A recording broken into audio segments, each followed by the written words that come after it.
En este segundo video vamos a analizar el fundamento de la responsabilidad civil, la evolución histórica de la responsabilidad civil extracontractual y finalmente analizaremos los elementos que constituyen la responsabilidad civil extracontractual o por hecho ilícito.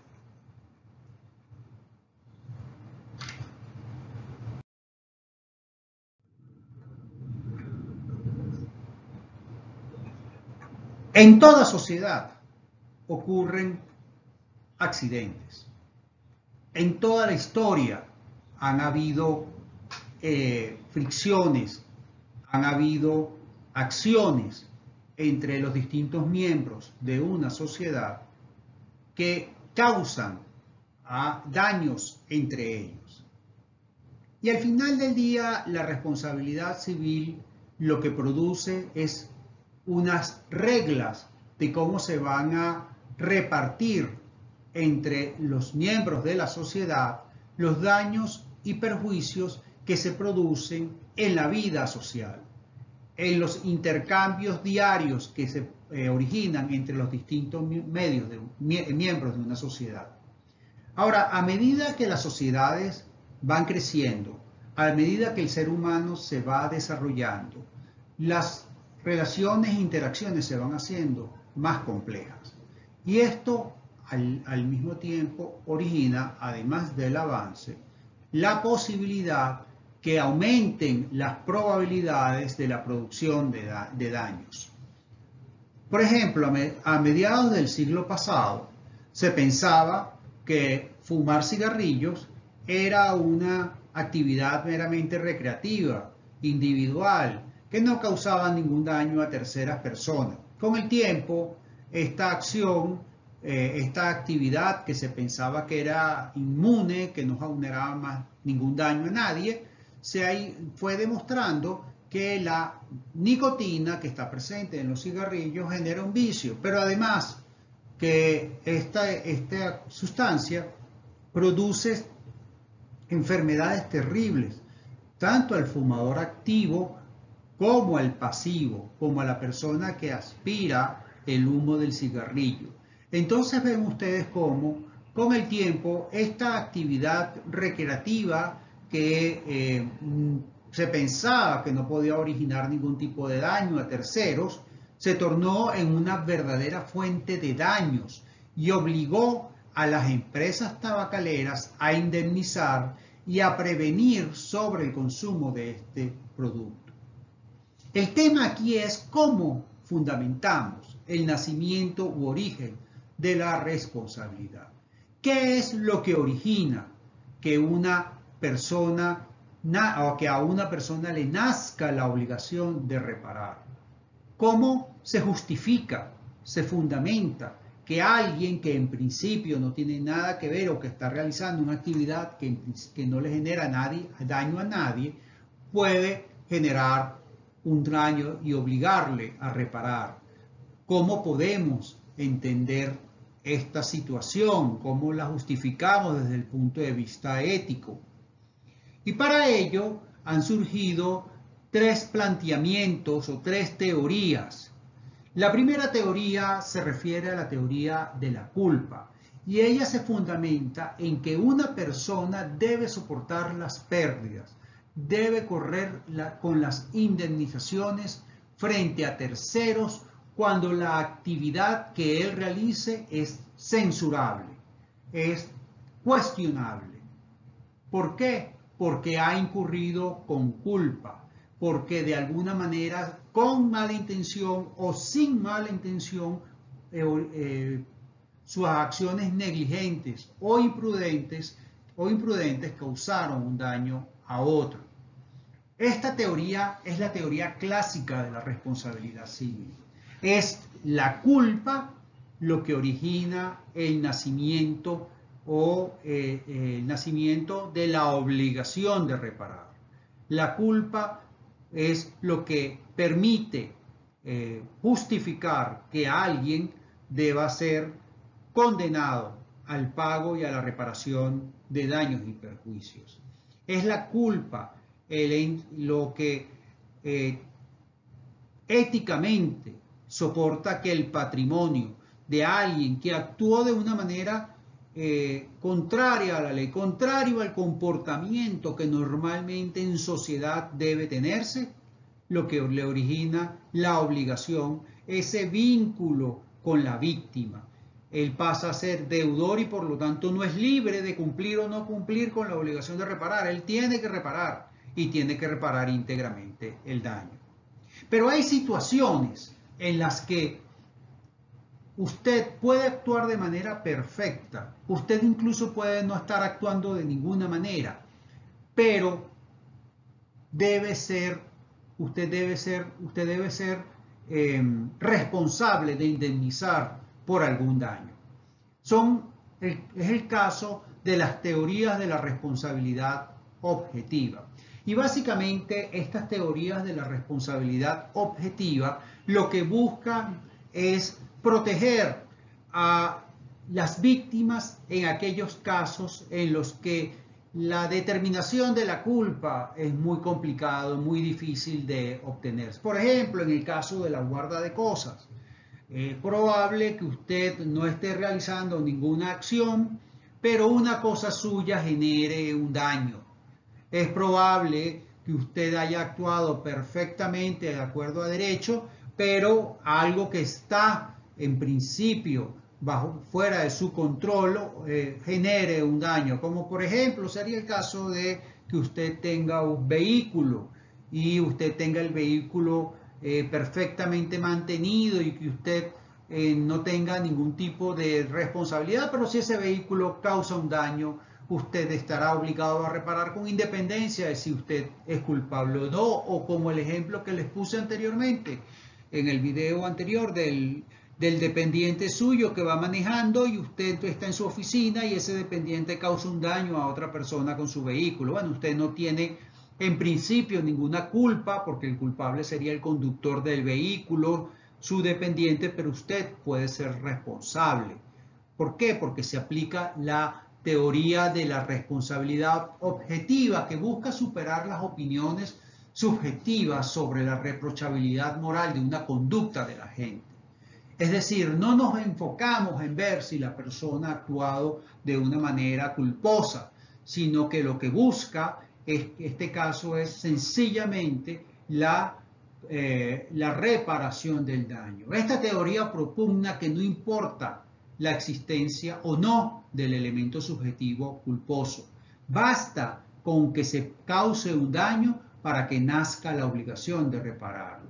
Y dentro de esta teoría de la responsabilidad objetiva surge una teoría que se llama la teoría del riesgo, también conocida como teoría del riesgo profesional, y se fundamenta en el hecho que usted, como miembro de una sociedad, cuando crea un riesgo nuevo para esa sociedad, usted tiene la obligación de reparar si ese riesgo se manifiesta y origina un daño.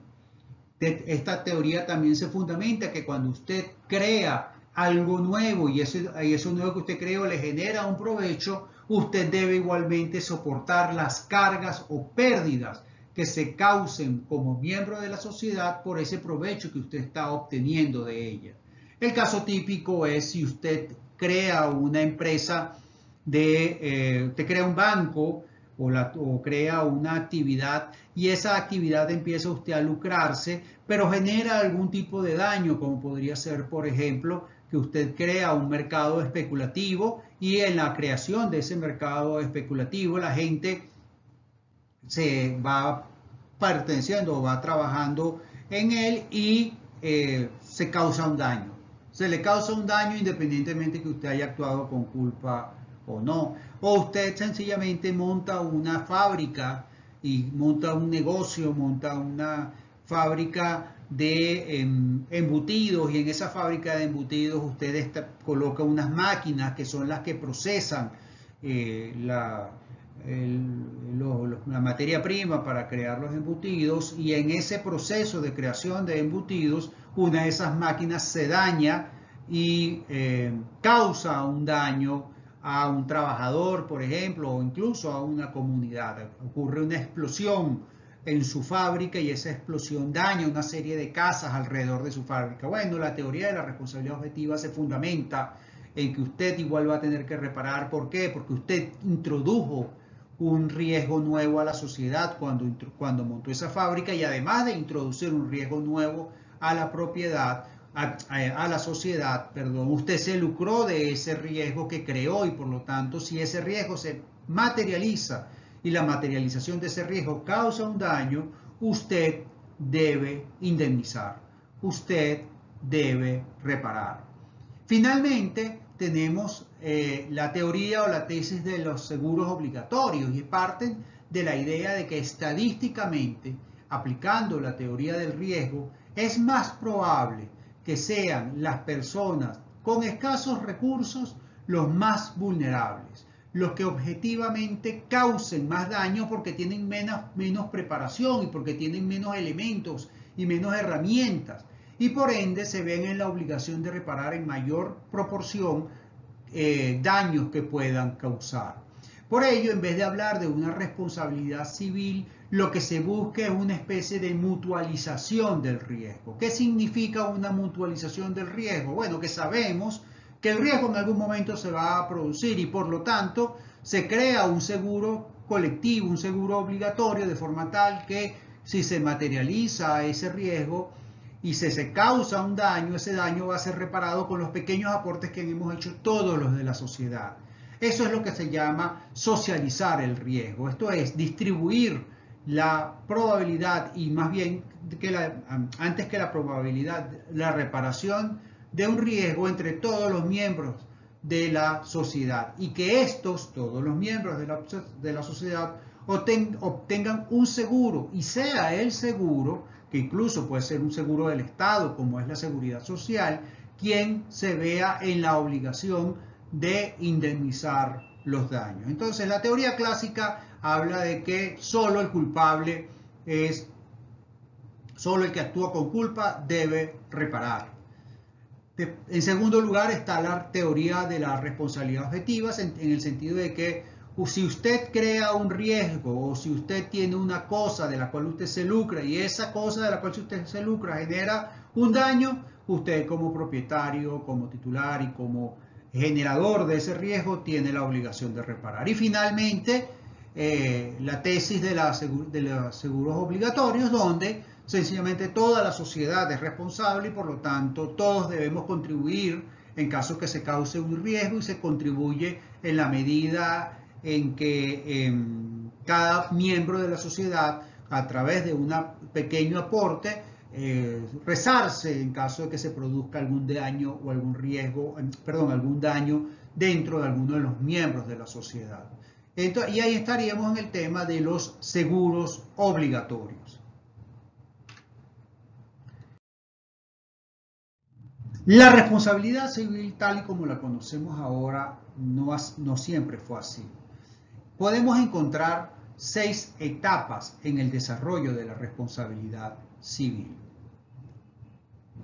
La primera etapa fue la etapa del predominio de la idea de venganza. Se ubica en el primitivo derecho romano y en el antiguo derecho de los países germánicos, donde se confundía la pena con la reparación, y no se distinguía si la acción era una acción pública penal o una acción civil privada.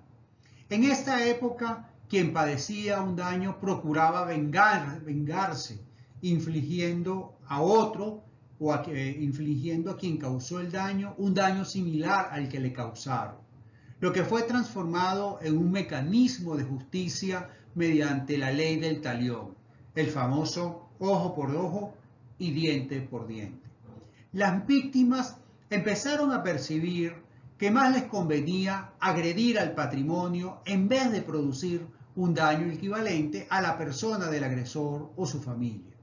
Es decir, bueno, esta persona me causó el daño de perder un ojo. Bueno, yo antes de quitarle un ojo a él, quizás me convenga más recibir algún tipo de remuneración o algún tipo de ingreso pecuniario. Y entonces, a medida que la sociedad empezó a darse cuenta que era mejor que hubiesen indemnizaciones o pagos de suma de dinero antes que el agraviado recibiera algún tipo de daño en su humanidad, era preferible que el agraviado recibiera alguna cantidad de dinero para otorgar el perdón. Lo que se pagaba no era técnicamente una indemnización, sino que era algo que se pagaba para que la víctima lo perdonara. Eran las llamadas compensaciones voluntarias. Este uso se fue transformando poco a poco en la forma de arreglar los conflictos que en la sociedad se presentaban entre dos personas. Y entonces estas compensaciones voluntarias empezaron a transformarse en compensaciones legales. Eran establecidas desde un punto de vista legal. La segunda etapa es cuando empieza a haber una confusión entre pena y reparación. Es una etapa avanzada. El derecho romano empezó a dividir los actos que merecían las penas en dos grandes categorías: los delitos públicos o criminal o delicta pública, y los delitos privados o delicta privata malefica. Los primeros lesionaban un interés general, lo que da lugar a una acción pública que desembocaba en una pena pública, mientras que los segundos atentan únicamente contra un interés particular y se legitiman a través de una reacción de la víctima y se traducen en una pena de tipo pecuniaria, conocida esta pena pecuniaria como una obligatio ex delito, íntimamente ligado con la idea de venganza.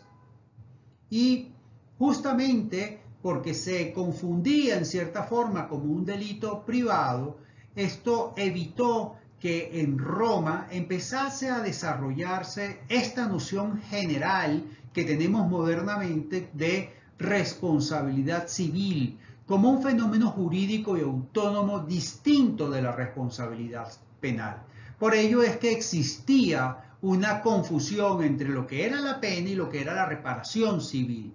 Los rasgos fundamentales de la responsabilidad delictual en el derecho romano era que la pena no era proporcional al daño, sino que se medía por el nivel de resentimiento, de dolor que tenía la víctima y por lo tanto variaba de víctima en víctima. En segundo lugar, la acción no formaba parte del patrimonio de la víctima, sino una mera atribución de índole moral, por lo que en caso de muerte de la víctima, pues los herederos se quedaban sin ningún tipo de acción, porque el que tenía la acción era únicamente quien había sufrido el daño y no así sus herederos. En tercer lugar, la capitis diminutio extinguía todas las obligaciones contractuales, pero no extinguía las obligaciones delictuales. ¿Por qué? Porque de acuerdo al pensamiento de la época, la venganza siempre debe ser posible. En el siglo V de Roma surge la Lex Aquiliana, que empieza a conceder a la gente de ciertos daños una acción a la víctima de ciertos daños una acción única, la acción legis aquiliana. Esta acción tenía por objeto obtener una indemnización, que lejos de constituir una regla general que obligase a reparar todo perjuicio injustamente causado a otro, sino que era considerado como más bien una solución por especie, individual.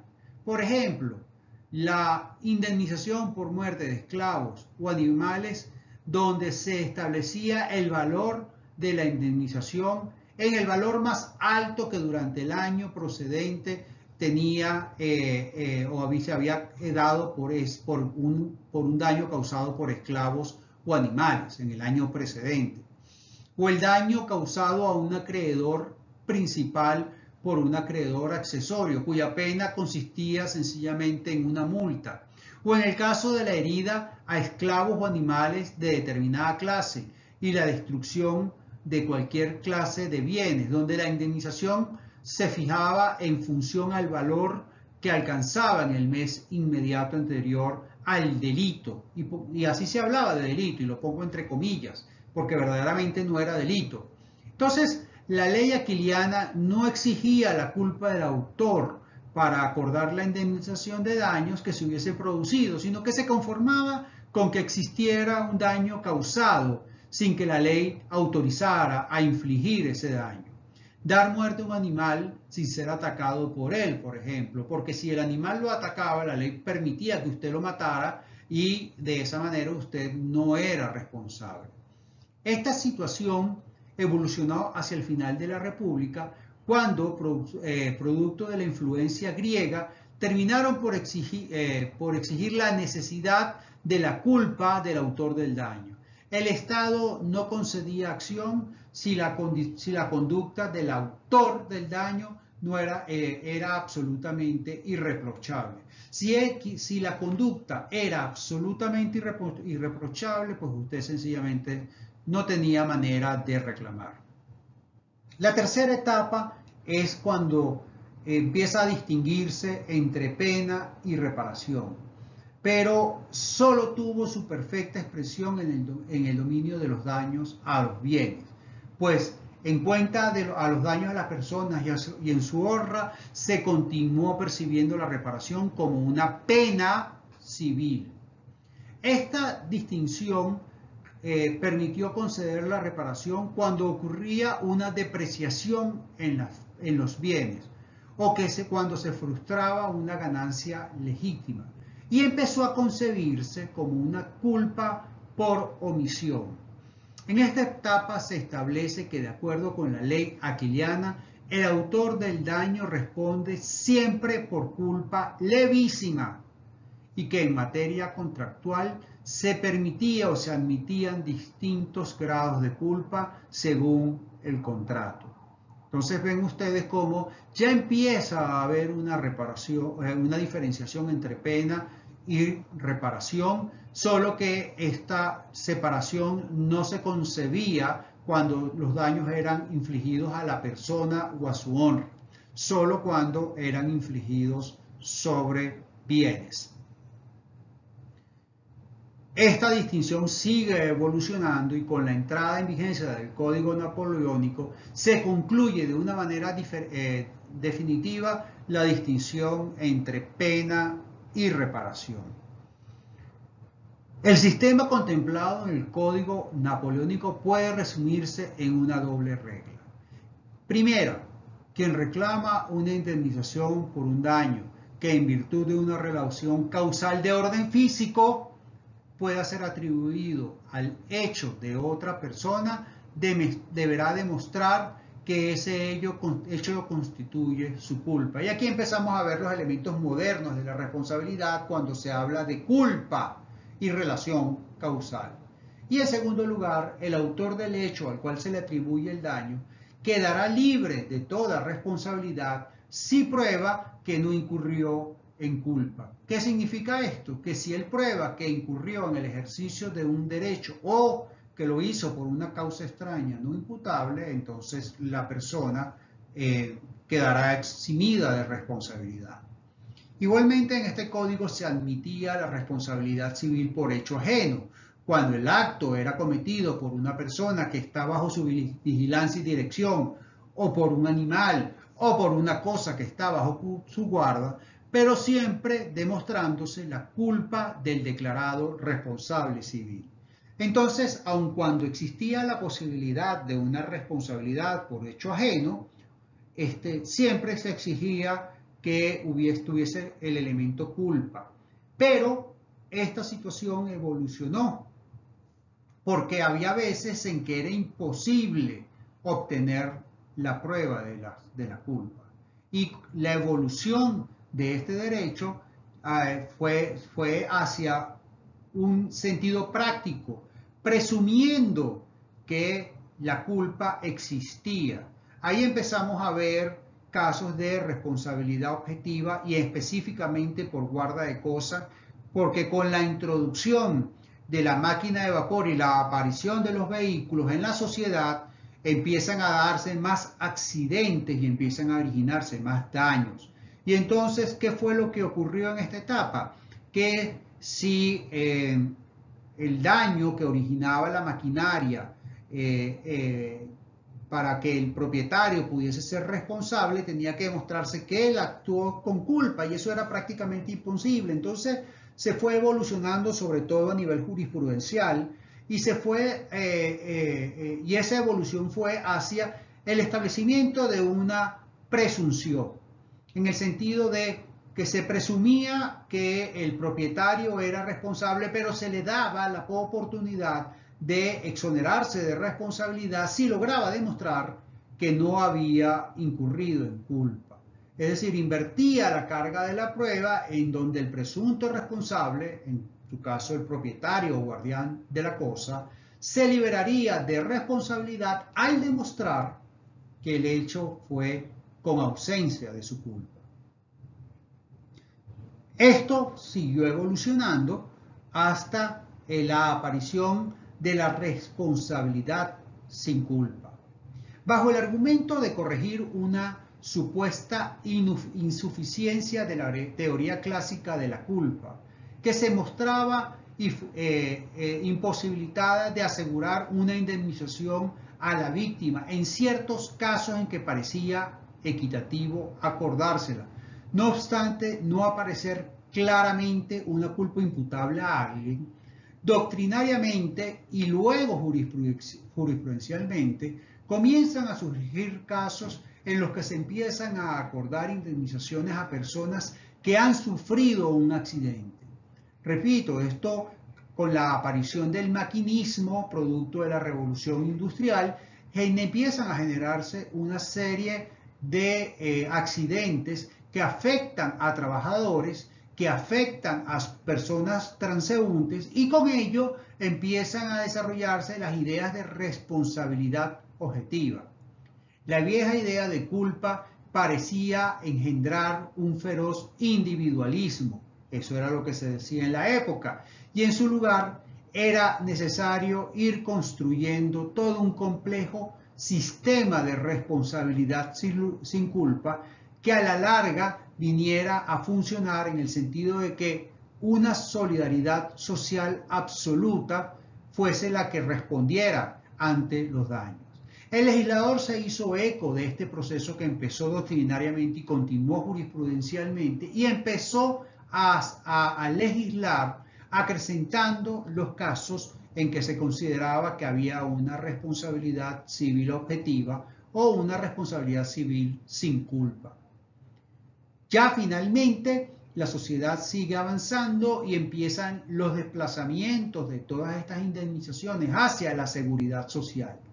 Es evidente que las tendencias de aumentar el criterio de responsabilidad civil, eliminando el concepto de culpa y atribuyendo una reparación por haber sufrido un caso, por haber sufrido un daño, incluso por una casualidad, generó que personas que no tuviesen capacidad económica para la reparación del daño también empezaran a verse afectadas. Pequeños empresarios, pequeños productores cuyas máquinas empezaron a generar daños, no podían cubrir la responsabilidad o la reparación de los daños. Entonces, en vez de corregirse el problema que se originaba por la exigencia de culpa, el problema de la injusticia frente a la víctima, empezaron a crearse una gran cantidad de desgracias, una gran cantidad de personas que empezaron a perder todo lo que tenían, con lo cual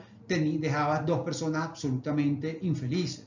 Por una parte, quien sufrió el daño, que no queda totalmente reparado porque los bienes del deudor no dan para cubrir la reparación del daño, pero del otro lado tienes a la persona que perdió todo por un accidente que puede pasar y evidentemente queda en la calle porque todos sus bienes son destinados a la reparación del daño y todavía no es suficiente. Entonces empiezan a surgir seguros colectivos. Así, la responsabilidad civil empieza a disolverse en una institución nueva, la seguridad social. Esta situación ha evolucionado y más recientemente ante la ineficiencia en la administración de los riesgos sociales por parte del Estado y el desarrollo de los seguros privados, empecé a evolucionar ya hacia no una seguridad social colectiva, sino incluso hacia una seguridad privada, que en definitiva, por aplicación de normas estadísticas, empiezan a calcular las posibilidades que ocurran a través de actuaciones, de cálculos actuariales, la posibilidad que ocurra un evento y en esa medida empiezan a calcular una prima que es pagada por todas las personas y con lo que significa que cada quien cubre un pedacito en caso de que produzca un evento que se daña a alguien. Es decir, que es la empresa aseguradora la que asume el riesgo de la pérdida. No es el Estado, en el caso de la seguridad social, sino que es la compañía aseguradora en el caso de una seguridad privada.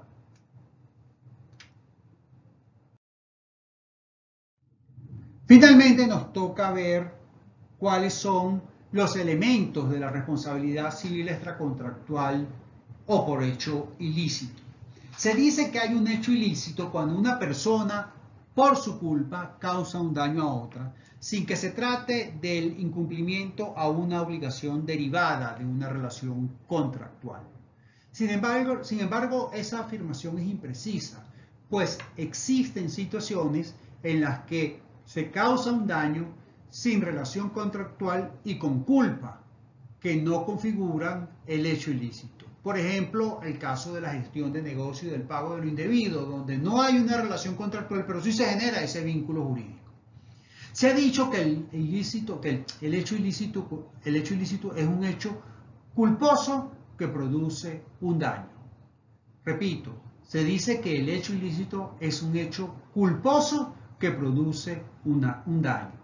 Lo que se critica, pues olvida que el elemento de la ilicitud es esencial.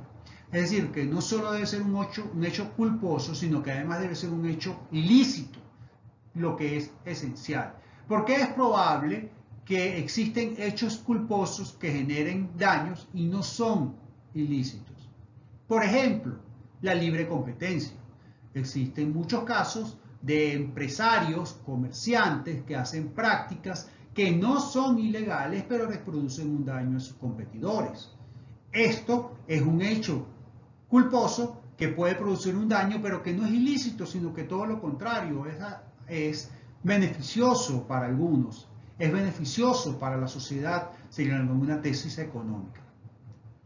También se identifica al hecho ilícito con un daño injusto, pero aquí se critica esta noción de injusto, porque en el mundo jurídico lo que es justo o injusto no tiene una identificación o una definición de carácter absoluta. Pueden haber daños injustos que no necesariamente comprometan la responsabilidad de una persona. Ocurre un hecho ilícito cuando una persona que denominaremos agente, cuando el agente causa por su culpa un daño a otro y esta otra persona lo denominamos víctima, que este agente con una conducta o viola unas conductas o normas de conducta preexistentes supuestamente tuteladas por todo el ordenamiento jurídico positivo. Y su fundamento, el fundamento de la responsabilidad civil por hecho ilícito, lo encontramos en el artículo 1185 del Código Civil. Los elementos constructivos del hecho ilícito son entonces el incumplimiento de una conducta preexistente. Esa conducta puede ser determinada por el legislador de dos grandes maneras. Puede consistir en una conducta que el legislador presupone y recomienda a todo sujeto de derecho pero que no la especifica ni enuncia de manera expresa. Es decir, el que cause un daño tiene la obligación de repararlo. Ven ustedes que ahí no hay una conducta específica, sino que sencillamente es una declaración genérica. Pero en segundo lugar, puede consistir en una actuación positiva o negativa que el legislador determine expresamente en su ordenamiento jurídico y cuya violación origina al infractor a reparar los daños y perjuicios así causados. Por ejemplo, en materia de responsabilidad en las empresas, donde usted tiene que cumplir con una serie de obligaciones que están en la ley antes de contratar a un trabajador o antes de poner a trabajar a un trabajador. Entonces, si usted lo puede contratar, usted lo puede poner a trabajar, pero si ese trabajador, así sea por un error de él, se causa un daño, el patrono estará obligado a indemnizarlo porque incumplió una obligación positiva y expresa que está, en este caso, en la Ley Orgánica de Prevención, Condiciones y Medio Ambiente de Trabajo. En segundo lugar, el incumplimiento se debe realizar con culpa. Y en este sentido debemos tomar la concepción de culpa de la manera más lata o amplia, es decir, que incluye también al dolo. El agente responderá por cualquier grado o nivel de culpa, incluso por culpa levísima. En materia de responsabilidad aquiliana, hasta la culpa levísima obliga. La culpa, recordarán ustedes, que es apreciada en materia abstracta, esto es, se compara con la acción u omisión de un ente abstracto conocido como el mejor padre de familia, la persona más diligente o perspicaz. La apreciación de culpa difiere con el delito, conforme vimos anteriormente, de naturaleza penal, en que en esta impera el sistema de apreciación en concreto. Por ello es posible que una persona sea absuelta de un delito, pero puede ser responsable civilmente. El hecho de que quede absuelta de un delito donde se exige un nivel de culpa en apreciación en concreto no significa que automáticamente quede liberada o exonerada de responsabilidad civil.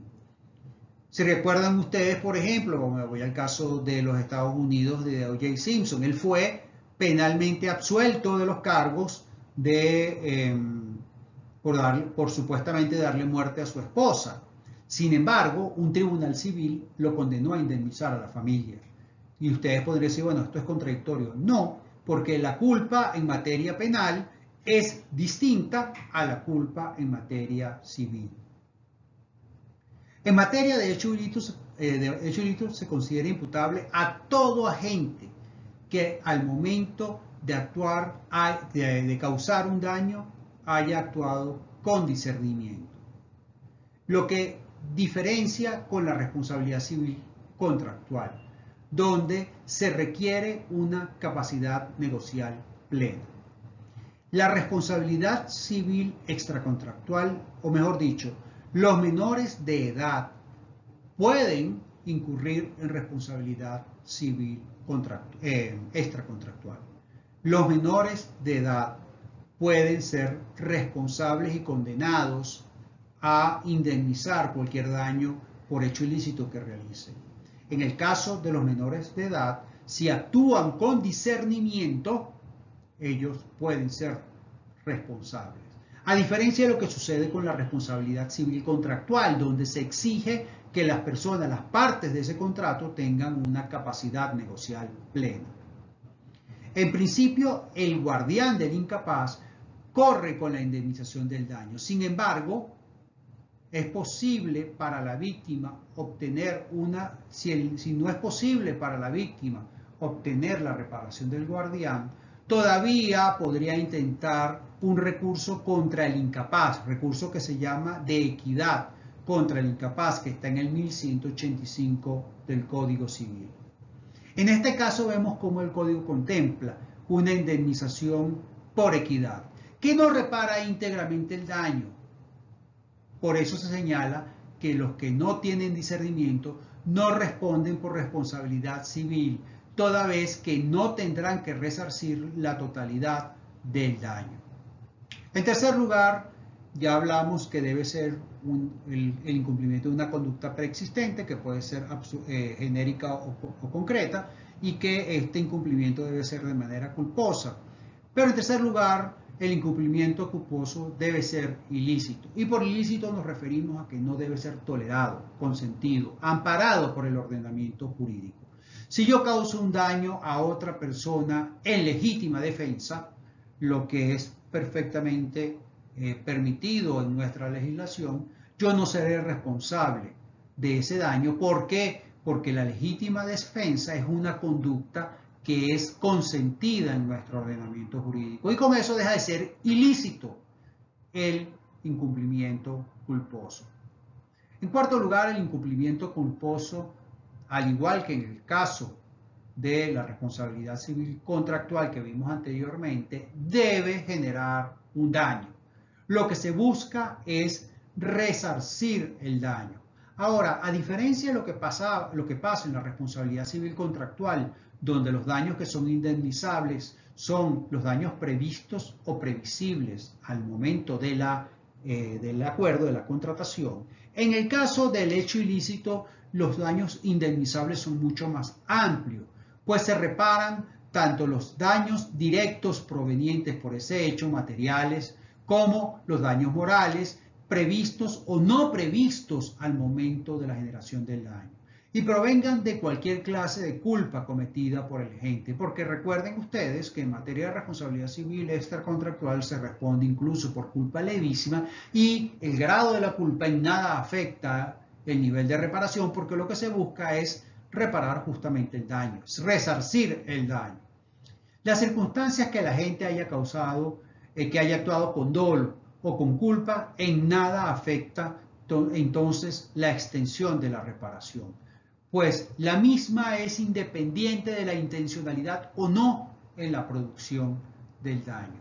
Lo que sí tienen que estar claro es que, al igual que en la responsabilidad civil contractual, en la responsabilidad civil extracontractual, los daños indirectos jamás se resarcen. La persona que causa un daño indirecto, bien sea por responsabilidad civil contractual o extracontractual, no está obligado a repararlo. Finalmente tenemos la relación de causalidad que vimos ampliamente en el video anterior y que aquí damos por reproducido. Pero a manera genérica tenemos que tomar en cuenta que no basta con que exista un incumplimiento ilícito, no basta con que se produzca un daño para que surja la obligación de reparar, sino que se requiere además que el daño sea un efecto, sea como consecuencia del incumplimiento culposo. Se trata de la necesidad de la existencia de la relación de causa-efecto entre el incumplimiento de la obligación, el incumplimiento culposo y el daño. Es el incumplimiento culposo el que causa el daño, que se funge como un efecto de ese incumplimiento. Y hemos visto en el video anterior que existen distintas teorías que tratan de explicar cuando estamos en presencia de una relación causal, que no viene al caso volverlo a dar en este momento y que ya estudiamos justamente en el video inmediato anterior. Con esto terminamos el tema de la responsabilidad civil extracontractual, y en el próximo video veremos específicamente las diferencias entre la responsabilidad civil contractual y la responsabilidad civil extracontractual.